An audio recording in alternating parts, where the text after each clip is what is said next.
Bem-vindas e bem-vindos ao Naive Investor. Meu nome é Gustavo Sayani, hoje é dia 9 de julho de 2024 e este é o nosso episódio número 1116. Deixa eu conferir aqui. Hoje vamos dar uma olhada na Espaço Laser.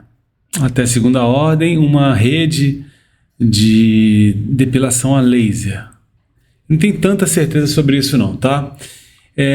Mas os números que eu tenho aqui são poucos anos. A Espaço Laser é uma empresa de um IPO relativamente recente.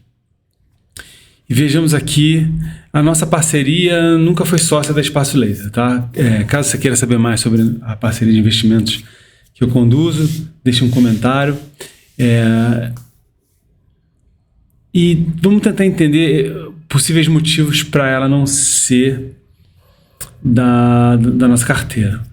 Primeiro é o próprio fato dela ser um IPO recente, tá? Em geral, eu procuro evitar, né? Primeiro, normalmente é difícil ter números, difícil entender o negócio. Segundo, porque normalmente no IPO todo um esforço é feito para levantar capital, de modo que nem sempre o preço que o investidor paga para participar da empresa como sócio é benéfico para o investidor. Um pequeno parênteses, aconteceu algo peculiar, um pouco peculiar, né, agora recentemente, onde houve essa série de IPOs que sim, no mais das vezes subiram de preço, inclusive logo depois do IPO, mas depois mergulharam a frações do preço do IPO, né? Eu fiz uma cesta dessas empresas, 4 ou 5 empresas, fiz esse movimento, depois eu comento sobre os resultados disso. Bom, a Espaço Laser foi uma dessas, mas eu não entrei, né? Além do fato de ser um IPO recente, então a gente tem aqui, olha a quantidade de anos que tem, 3 anos, né? É pouca coisa de informação. A dívida dela bem acima daquele 0,5, dívida bruta dividido pelo patrimônio líquido, essa relação.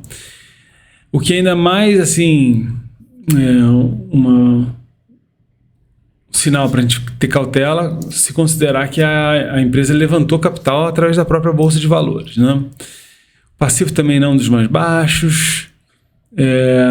E aí, enfim, está queimando caixa aqui, a gente acredita que ela pegou. Eu não sei, tá? Não averiguei, mas leva a crer que ela pega e vai abrir lojas, por exemplo. Bom, eu sempre, né, antes de pegar novos números, eu tento olhar e entender, bom, por que eu investi, por que eu não investi, né?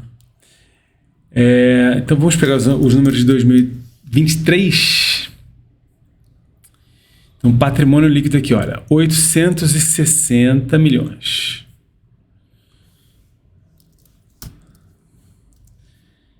Não é exatamente uma queda em relação ao ano anterior, se considerar a inflação que eu venho usando para calcular, tá, do GPM. Mas ficaria essencialmente estável o patrimônio.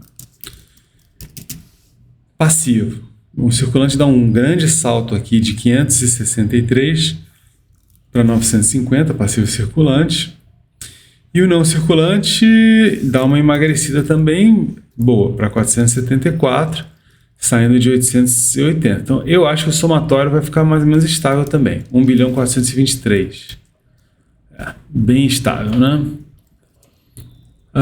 Em frente. Empréstimos, 456 pagáveis em curto prazo, mais 413 pagáveis em longo prazo. Cai um pouquinho aqui, e se isso faz muita diferença, o perfil da dívida se encurtou aqui bastante aqui. Tem muita dívida para pagar este ano. Por hora, não vou entrar na seara de averiguar com que dificuldade ou facilidade eles vão honrar essa dívida ou vão preferir pagar para rolar. Fica aqui. Bom, inegável que a relação dívida sobre patrimônio vem, digamos, melhorando, caindo, né? E o passivo sobre patrimônio melhorou em relação a 2021 aqui. Vamos ver a liquidez corrente. Então, ativo circulante 953 divide pelo passivo circulante, 950, então 1, né? Cai aqui, é a menor liquidez corrente desses 4 anos que eu anotei. Receita, 1 bilhão e 6. Então isso aqui eu acho bem importante pensar. Vou até fazer o ajuste pela inflação aqui, porque uma empresa dessas, eu não sei se ela diversificou suas atividades para coisas além da depilação, né? Mas a gente espera que a receita pelo menos cresça com o emprego do capital levantado aí com dívida e a entrada de novos sócios através da bolsa. E assim, sim, né? 628 está para 1 bilhão e 6 aqui. Não chega a dobrar em 4 anos, mas sobe, enfim, né? Não é nada meteórico aqui. Ainda mais considerando que parte de uma base deprimida, que é o ano de 2020, que as pessoas não iam fazer depilação a laser com a pandemia em curso, né? Mais às vezes. Lucro, bom, não. Prejuízo, menos 26 milhões. Vou fazer algo que eu não tinha feito ainda, que é colocar aqui os cálculos pela inflação, só para ter uma ideiazinha. E finalmente o fluxo de caixa livre aqui. Então, olha, o operacional. Bom, não dá para não notar que bom, então assim, antes de eu falar sobre o operacional, só lembrando, o fluxo de caixa livre, pelo menos a primeira passada rápida, para mim é o somatório do fluxo de caixa operacional com o fluxo de caixa de investimento, tá? Bem simples mesmo. Agora eu olho sim o operacional sozinho para ter uma ideia. E de fato, olha, ele vem de menos 31, depois 13 positivo e agora 71 positivo. Então, nesse sentido, parece bom.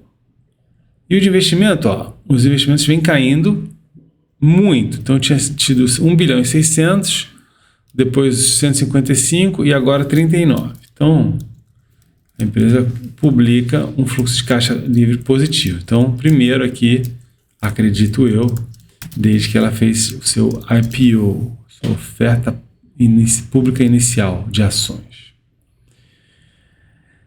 Temos algo aqui útil, que em algum momento a capitalização de mercado teve ali em torno de 445. Vamos ver aqui agora o preço dela. Aqui não apareceu. 379 milhões, aparentemente. Então, vou fazer aqui assim, vou tirar uma média. Praticamente não tem utilidade nenhuma essa média de 4 anos, neste caso, tá?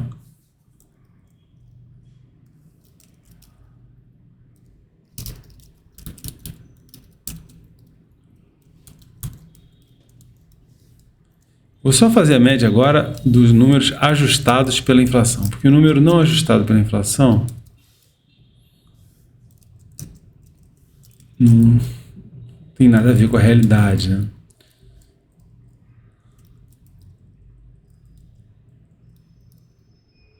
Então essa é a relação, olha, preço sobre lucro médio aqui, 8,49 e preço sobre fluxo de caixa livre médio, menos 0,84.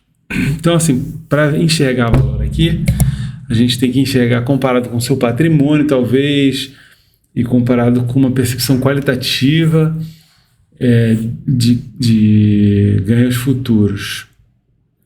Patrimônio 860, nós estamos comprando ela a 379, então a menos da metade do patrimônio.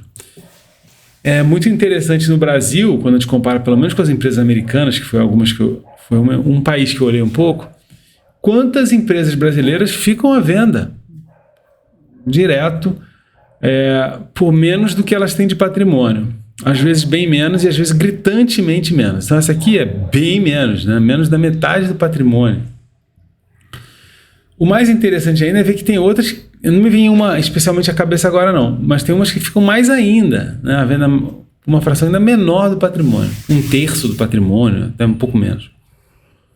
Enfim, né, o cálculo do patrimônio também é importante e não fica tão transparente. O fato aqui é a sensação de não saber para onde isso vai, né? Qual é o mercado, né, o endereçável, né? Total addressable market. Quantas pessoas estão dispostas a fazer essas depilações? Se não é isso, a espaço laser vai se tornar o quê? Vai expandir para que outro setor? São coisas que eu não sei. E eu lido com uma limitação humana aqui de tempo, né? Para onde eu vou olhar, onde eu vou aprofundar, né? A Bolsa Brasileira tem umas 400 empresas por aí. E neste caso dá vontade de olhar para a próxima, né? Ou seja, até encontrar aquela que tem mais informações, tem um ramo de atividade possível de entender, né? E aí seguir nessa procura, por enquanto, lateral, antes de aprofundar.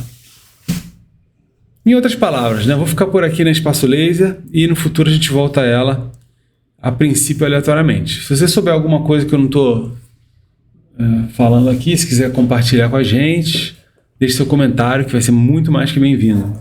Muito obrigado, grande abraço, tchau, tchau.